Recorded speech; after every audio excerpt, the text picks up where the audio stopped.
ईसा मसीह दा Khalsa Santa Claus दी फतेह। आप सोच रहे होंगे मैं क्या कह रहा हूँ। दरअसल ये हम नहीं कह रहे, ये एक फेसबुक पोस्ट है। गुरु गोविंद सिंह जी ने जब मुगलों के विरुद्ध मरो या मारो का नारा दिया, खालसा पंथ की स्थापना करी, युद्ध घोष का एक नारा दिया और कहा वाहे गुरु जी दा खालसा वाहे गुरु जी दी फतेह, तब किसने सोचा होगा कि गुरु गोविंद सिंह जी के 350 साल बाद ये नारा बदल कर हो जाएगा ईसा मसीह दा खालसा सेंटा क्लॉज दी फतेह। उन्होंने नहीं सोचा होगा कि इस पंजाब की वीर भूमि पर नाचे यीशु दी बेटिया जैसे भजन और सॉन्ग गाए जाएंगे। सिख गुरुओं की जगह जीसस ले लेगा, ग्रंथियों का स्थान डिजाइनर सूट और महंगी कलाई घड़ियां पहने पादरी ले लेंगे। गुरुद्वारों से पवित्र गुरबानी की आवाज़ की जगह गिरजाघरों से हालेलुया गाते मौज मस्ती करते नए नए ईसाई लेंगे। ईसाई प्रचारकों ने पंजाब में एक ऐसी मिनिस्ट्री बना ली है जैसे कि सिख मत के प्रचारकों ने अपने डेरे बना रखे थे। जोर से बोलो यीशु। ये देखो आ गया यीशु फायर। और अभी क्या बोल रहा है? Papa mummy. अब पापा मम्मी बोल रहे, बोलो पापा पापा पापा। कह रहे कि सुनो, आपके घर में मौतें होती नहीं है, कराई जाती हैं। आपके घर में ब्लैक मैजिक, कह रहे कि आपके घर में 30 साल के बाद, कह रहे कि 30 साल की उम्र के बाद मरने लगते हैं लोग, फिर 40 साल की उम्र के बाद मरने लगते हैं। एक नहीं 3 मौतें हो गई हैं। लेकिन आप सुन रहे कि नहीं, चौथी मौत आपके बेटा को ना, बेटा में इसकी नाम लिखा हुआ है डेथ कराने के लिए। नमस्कार, मैं राजीव चौधरी। ये वेटिकन के पोप है। पोप यानी जीसस के प्रतिनिधि, ईसाइयों के सबसे बड़े पापा। आजकल बीमार है और व्हील चेयर से ही इधर उधर जाते हैं। यूरोप या अमेरिका के किसी भी डॉक्टर के पास इनका इलाज नहीं है, ना ही कोई यूरोप और अमेरिका का पादरी अब इन्हें खड़ा कर सकता। लेकिन ये भारत का पादरी बजिंदर सिंह है। रेप, यौन शोषण, ठगी के कई मामले दर्ज है, लेकिन बंदा जो तमाशा करता है वो देखने लायक होता है। जो आपके टांगों में जान आ रही है, आपके हाथों में जान आ रही है, आपके पैरों में जान आ रही है, खड़ी हो रही है।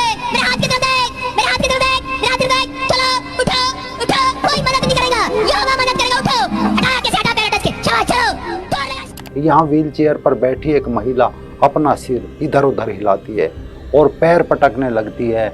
महिला के पैर कांपने लगते हैं। फिर सभी की निगाहें उस पर नहीं बल्कि पंजाब के church of glory and wisdom में मिनिस्टर पादरी बजिंदर सिंह उर्फ प्रोफेट जी पर टिकी है। कोट पैंट पहने हुए बजिंदर किसी कारपोरेट कर्मी की तरह दिखते हैं। वो कुछ ऐसा बोलने लगते हैं जिसे किसी भाषा में अनुवाद नहीं किया जा सकता, लेकिन फिर वो बताते हैं कि बुरी आत्मा ने महिला के चलने की शक्ति छीन ली है। बजिंदर चिल्लाते हैं, वो महिला हिलने डुलने लगती है। भीड़ उत्साहपूर्ण हालेलुया के उच्चारण में व्यस्त हो जाती है और ठीक इसी संकेत के बाद मंच पर प्रतीक्षा कर रहे बैंड बाजे और गायक वाला दल एक भड़कता हुआ भक्ति गीत शुरू कर देता है।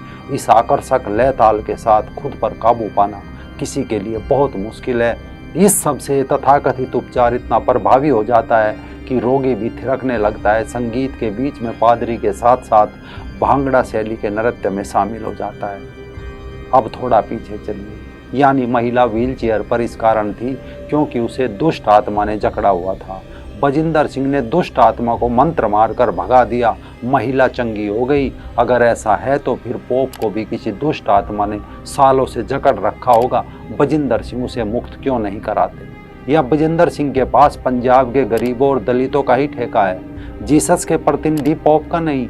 आखिर पंजाब में ये चल क्या रहा है? लालच है, अंधविश्वास है या फिर आस्था?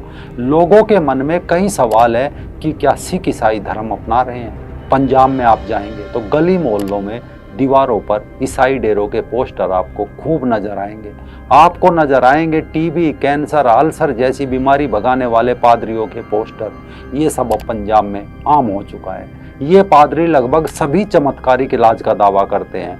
आमतौर पर उन करिश्माई युवा पुरुषों और महिलाओं द्वारा ये संचालित होते हैं जिनमें से अधिकांश धर्म परिवर्तन वाले ईसाई होते हैं। ये अपने हिंदू या सिखों नामों को भी बरकरार रखते हैं, हालांकि वे अपने नामों से पहले एक ईसाई धार्मिक पदवी जरूर लगा लेते हैं, जैसे कि prophet Bajinder Singh Ankur Yusuf Narula, pastor Harpreet Deol Khojewala, pastor Amrit Sandhu, pastor Harjeet Singh, pastor Manish Gill, pastor Kanchan Mittal, pastor Devinder Singh, pastor Raman Hans के अलावा गली मोहल्लों तक में आपको पंजाब में हजारों पादरी मिल जाएंगे। शायद इतने पादरी पूरे यूरोप में भी ना हो। ये पादरी जिन्हें परमेश्वर तक पहुंचने के माध्यम के रूप में देखा जाता है, दावा करते हैं कि वे हर संभव बीमारी और शारीरिक अक्षमता को ठीक कर सकते हैं, भूतों को भगा सकते हैं, यहाँ तक कि मृतकों को जीवित कर सकते हैं। उनके कहे अनुसार उनका देवीय प्रभाव लोगों को वीजा प्राप्त करवाने, नौकरी दिलवाने, जीवन साथी की खोज करने, बच्चा पैदा करने, बेहतर राजनीतिक पद पाने आदि में मदद करने तक फैला हुआ है। हाँ, ये खुद बीमार हो जाए या इनके बच्चे या बीबी बीमार हो जाए तो ये सीधा अस्पताल जाते हैं, लेकिन दूसरों को ये ठीक करने का पूरा दम्भ भरते हैं। गजब ये है कि इनके भक्तों की कोई कमी नहीं है। इनके डेरों से कम आधा दर्जन के पास बड़ी संख्या में अनुयायी है और उनके उपचार और प्रार्थना सत्र जिसे हीलिंग एंड प्रेयर सेशंस में हजारों की भीड़ जमा होती है। इनमें से कुछ की राज्य की लगभग सभी बड़े शहरों और कस्बों में शाखाएं चलती है, जिसे देखकर लगता है कि पंजाब में ईसाई धर्म का प्रभाव लगातार इतना बढ़ रहा है और मजहबी सिख तथा वाल्मीकि हिंदू समुदायों के कई दलितों ने धर्मांतरण का विकल्प चुनना पसंद कर लिया है। पंजाब के सीमावर्ती इलाकों जैसे कि गुरदासपुर में छतों पर छोटे छोटे चर्च स्थापित हो रहे हैं। सिख धर्म के सर्वोच्च धार्मिक संस्था अकाल तख्त के जत्थेदार ज्ञानी हरप्रीत सिंह ने यहाँ तक आरोप लगाया कि ईसाई मिशनरियां सिखों को धर्मांतरित करने के लिए धन और बल दोनों का उपयोग कर रही है। इनके बढ़ते हुए प्रभाव का एक संकेत इस बात से भी मिलता है कि पिछले विधानसभा चुनाव से ठीक पहले पंजाब के कुछ शीर्ष नेताओं ने इन मिनिस्ट्रीज के चर्चों में इनके आशीर्वाद के लिए इन एक आशा का दौरा किया था कि शायद वो वोटों में परिवर्तित हो सके। चुनाव से पहले तत्कालीन उप मुख्यमंत्री सुखविंदर सिंह रंधावा, राज्य कांग्रेस प्रमुख नवजोत सिद्धू, कैबिनेट मंत्री राणा गुरजीत सिंह और प्रगट सिंह सहित कई विधायकों ने उनके कई सामूहिक कार्यक्रमों में अपनी उपस्थिति दर्ज कराई थी। हालांकि इनमें से कई चर्च न केवल अपने बेतुके और संभावित रूप से खतरनाक दाव और उपचार की प्रथाओं के कारण विवादों में भी फंस चुके हैं, बल्कि उनके वित्तीय लेन देन में अनियमितताओं के साथ साथ उनसे जुड़े कुछ प्रमुख लोगों के व्यक्तिगत आचरण के बारे में भी पंजाब में चिंताएं व्यक्त की जा रही है। इनमें से एक है बजिंदर सिंह के खिलाफ फिलहाल बलात्कार के एक मामले में मुकदमा भी चल रहा है, लेकिन जिस तरीके से हजारों की भीड़ जमा हो रही है उसे देखकर लगता है कि दुनिया के सभी भूत बिना वीजा और पासपोर्ट के पंजाब का रुख कर रहे हैं। सभी बुरी आत्माएं आम पंजाबियों के अंदर समा रही है। मंचों से जो नाटक चल रहा है उस पर राज्य की अकाली दल से लेकर सिख मत रक्षक निहंग हो या फिर शिरोमणि गुरुद्वारा प्रबंधक समिति से लेकर अकाल तख्त के जत्थेदार तक कोई ठोस आवाज नहीं उठा रहे हैं, जबकि खुलेआम अंधविश्वास की सभाओं को यीशु मसीह के नाम पर आयोजित किया जाता है और उपस्थित सभी लोगों को हालेलुया के उच्चारण में शामिल होने के लिए प्रोत्साहित किया जाता है। यहाँ के पादरी बाइबिल का उपदेश देते हैं। उनके चर्च के स्थल के बाहर आयोजित सत्रों को क्रूसेड धर्म युद्ध तक कहा जाता है। होर्डिंग, बैनर, पोस्टर, पंपलेट और सोशल मीडिया के जरिए इनका जमकर प्रचार प्रसार किया जाता है। फोन लाइनें जिन्हें प्रार्थना टावर कहा जाता है, सत्र में भाग लेने वालों को पंजीकृत करने के लिए 24 घंटे काम करती है। ये सत्र अपने आप में काफ़ी विलासितापूर्ण कार्यक्रम होते हैं और आम तौर पर किसी विशाल तंबू के नीचे या खुले मैदान पुरुषों, महिला और बच्चों से भर दिए जाते हैं। सलीके से कपड़े पहने हुए अच्छी तरह से सजा धजा पादरी एक मंच से भीड़ की अध्यक्षता करता है। आमतौर पर उसकी पत्नी भी साथ होती है, जो कभी कभी खुद भी छोटे बड़े उपचार कर देती है, यानी छोटी मोटी आत्मा पत्नी भी भगा देती है। पादरी एक पानी का छींटा मार दे तो मंच पर दिहाड़ी पर खड़े कलाकार अपने हाथों को अपने सिर के ऊपर लहराते हैं। वे जमीन पर लेट जाते हैं, हिलते डुलते हैं, अपने आप को उमेटने भी लगते हैं। एक तरह से पूर्ण समर्पण का प्रदर्शन होता है। हालांकि इन तमाशों का सबसे बड़ा आकर्षण तब आता है जब पादरी तत्कालिक रूप से मौके पर ही चमत्कारिक उपचार का प्रदर्शन तक करता है। इन मिनिस्ट्रीज के यूट्यूब चैनल में पादरियों को, नेत्रहीनों को दृष्टि बहाल करते हुए, व्हील चेयर पर बैठे बंधे हुए लोगों को मुक्त करते हुए, शरीर में उत्पन्न कैंसर, अल्सर और पथरी जैसे विकारों का काम तमाम करते हुए दिखाया जाता है। लोगों के सिर पर हाथ रखने से, उन पर पवित्र जल छिड़कने के माध्यम से सामूहिक उपचार भी होते हैं।